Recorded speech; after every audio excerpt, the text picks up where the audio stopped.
pemirsa channel EJC Voice of Seven.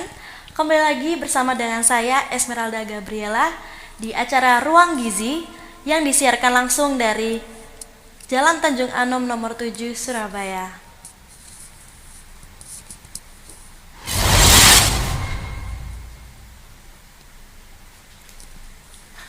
Saat ini kita menyaksikan acara Ruang Gizi, yaitu acara yang menyajikan berbagai tips maupun informasi seputar gizi. Pada hari ini, kita akan membahas topik mengenai tips pengolahan makanan yang benar. Nah, ini menarik ya saudara-saudara.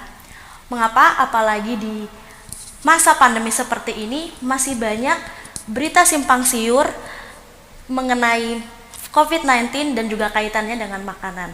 Nah, kita akan simak lebih dalam lagi bagaimana kaitannya makanan dengan COVID-19 dan pengolahan makanan yang benar.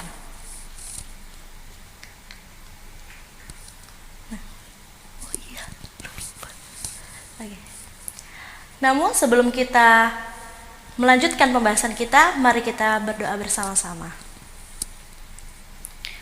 Bapa kami yang bertahta dalam kerajaan surga, terpujilah Engkau ya Tuhan, Allah yang maha pengasih, maha penyayang, Allah yang berkuasa di atas bumi dan segala isinya ya Tuhan. Pada saat ini kami akan membahas bersama-sama ya Tuhan mengenai topik-topik gizi. Biarlah kiranya Engkau memberkati kami sehingga apa yang kami pelajari bersama ini boleh menjadi ilmu bagi kami dan juga untuk kemuliaan-Mu saja Tuhan. Terima kasih ya Bapak, berkati kami yang berada di studio ini dan juga para pemirsa yang ada di rumah. Terima kasih ya Bapak, inilah doa pengharapan kami. Dalam nama Yesus kami sudah berucap syukur. Amin.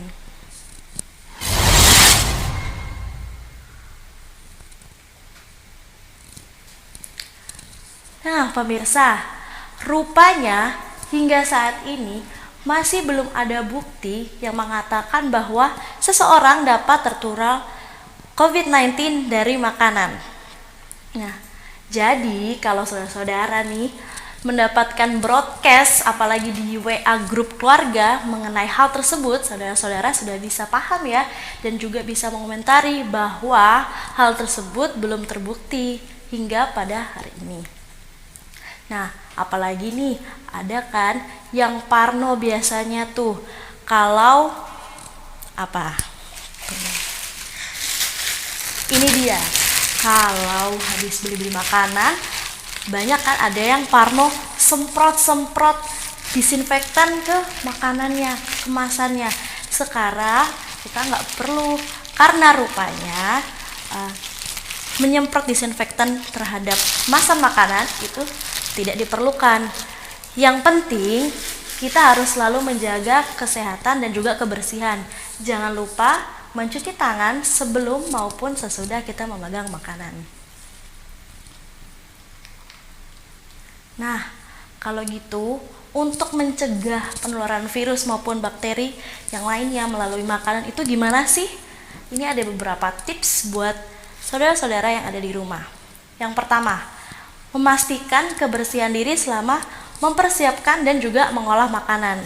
Nah, jadi kalau saudara-saudara mungkin habis dari luar, berkeringat ataupun berdebu, kalau kita mau masak, pastikan dulu diri kita sudah bersih, cuci tangan, atau cuci muka, atau bahkan mandi. Yang kedua, jangan lupa mencuci tangan tiap sebelum dan sesudah memegang bahan mentah maupun makanan siap santap. Seperti yang ada di video berikut ini.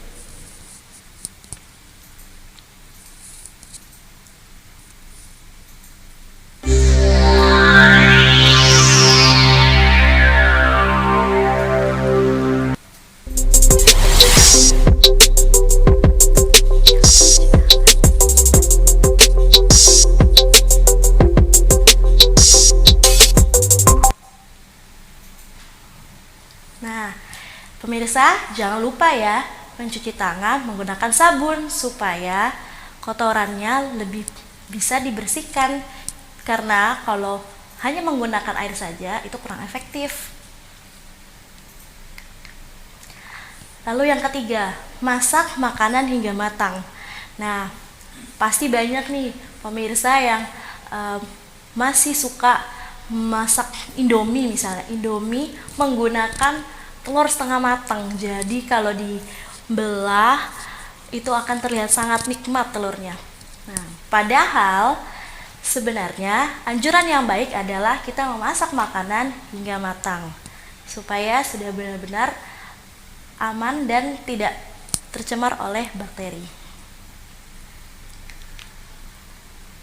Nah, yang keempat, tutup mulut dan hidung kita selama kita memasak. Nah, ada baiknya saat kita mau memasak, kita melindungi diri kita menggunakan masker, sarung tangan, dan juga topi, atau lebih baik kalau kita menggunakan celemek juga, seperti yang ada di video ini.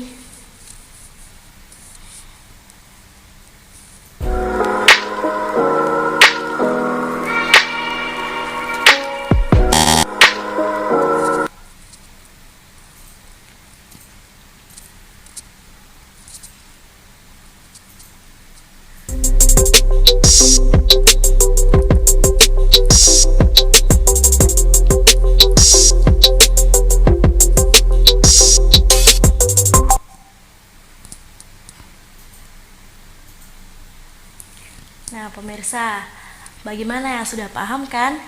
Kalau memang semisal di rumah pemirsa tidak punya penutup kepala, pemirsa bisa menggunakan ikat rambut untuk mengikat rambutnya apabila panjang. Yang kelima, jangan bersin atau batuk di dekat makanan.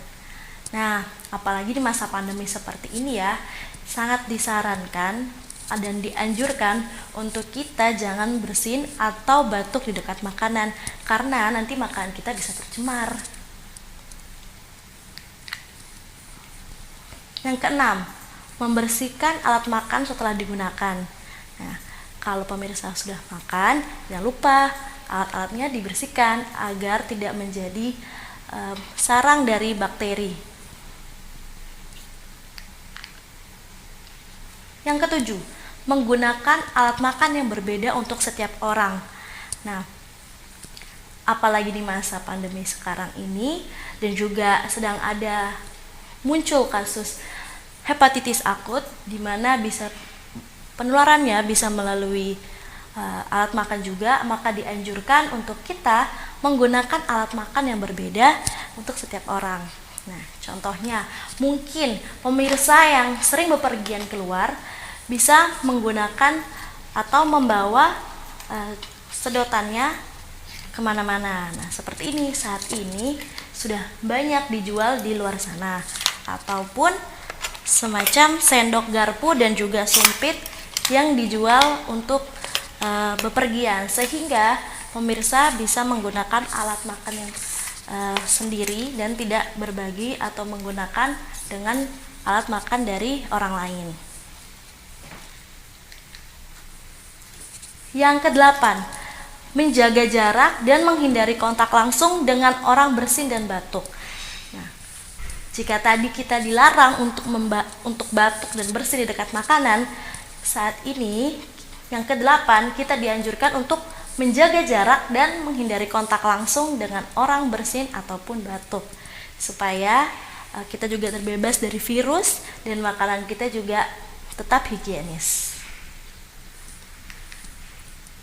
Nah, yang kesembilan, sudah pasti di masa pandemi seperti ini, jika kita memiliki tanda-tanda COVID-19, sebaiknya kita tidak usah memasak. Kita bisa menyerahkan tugas memasak kepada anggota lainnya jika terdapat anggota keluarga yang lain di dalam rumah. Nah, kita masuk ke prinsip pengolahan pangan untuk mempertahankan zat gizi. Nah, jadi prinsip pengolahan pangan yang seperti apa sih yang benar yang bisa kita gunakan untuk mempertahankan zat gizi dari makanan kita? Nah, yang pertama, mencuci sayuran dengan air yang mengalir sebelum dipotong. Nah, kita lihat ya videonya.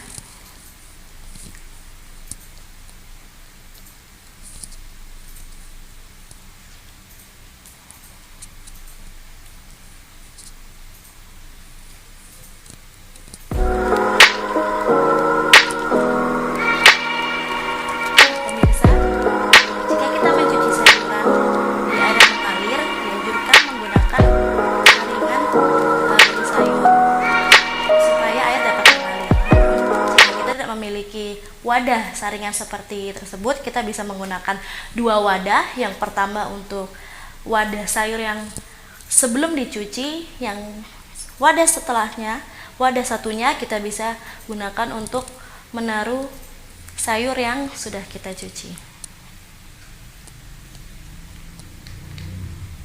Nah, selanjutnya, memperhatikan waktu, suhu, dan juga air saat memasak. Kenapa ini penting? Karena jika kita melewatkan salah satunya, kita bisa kehilangan zat gizi yang penting.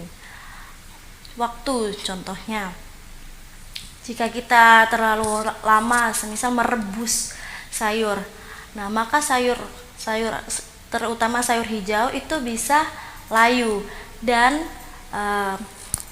vitamin yang larut dalam air bisa terbuang semakin banyak. Begitu pula dengan suhu, jika kita terlalu panas atau terlalu dingin, kurang panas, maka kematangan tidak bisa secara optimal. Lalu juga dengan air ini berkaitan dengan tips yang selanjutnya ya, dimana jika kita ingin mengonsumsi sayur bersamaan dengan airnya, maka dianjurkan untuk kita menggunakan metode merebus. Tapi jika kita tidak ingin menggunakan atau tidak ingin mengonsumsi airnya, maka sebaiknya kita menggunakan metode mengukus. Nah, ini seperti yang saya sudah jelaskan tadi. Kita simak video contoh dari pemilihan metode masak yang sesuai.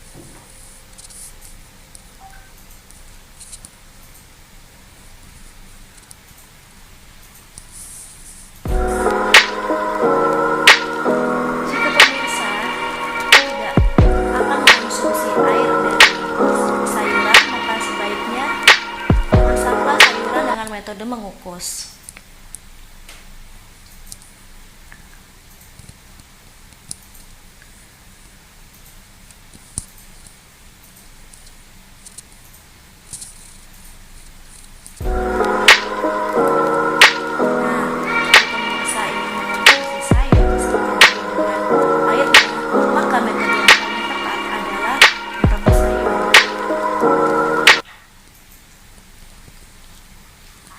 Sudah paham ya pemirsa?